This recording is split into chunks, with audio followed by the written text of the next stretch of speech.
শোনার চেষ্টা করব। দোয়া করবেন আল্লাহ যেন আমাদেরকে এই তাফসীরটি সম্পন্ন করার তৌফিক দান করেন। ওমা তৌফিক ইল্লা বিল্লাহ। আউযু বিল্লাহি মিনাশ শাইতানির রাজিম। শব্দে শব্দে অনুবাদ। আউযু আমি আশ্রয় চাই, বিল্লাহি আল্লাহর নিকট, মিন থেকে শয়তান শয়তান, আর রাজিম অভিশপ্ত বিতাড়িত, অর্থাৎ আমি বিতাড়িত অভিশপ্ত শয়তান থেকে আল্লাহর কাছে আশ্রয় চাই। আউযু বিল্লাহর তাফসীর 10টি বিখ্যাত তাফসীর থেকে। এক, তাফসীরে তাবারিতে বলা হয়েছে ইস্তেআযা অর্থ ইস্তিজারা।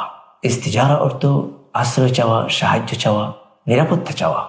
অর্থাৎ আউযু বিল্লাহ পাঠের অর্থ হচ্ছে আমি আল্লাহর কাছে আশ্রয় চাই, সাহায্য চাই, নিরাপত্তা চাই বিতাড়িত শয়তান থেকে, যাতে সে আমার দিনে কোনো ক্ষতি করতে না পারে এবং হকের পথে বা আমার রবের পথে চলতে সে যেন আমাকে বাধা দিতে না পারে।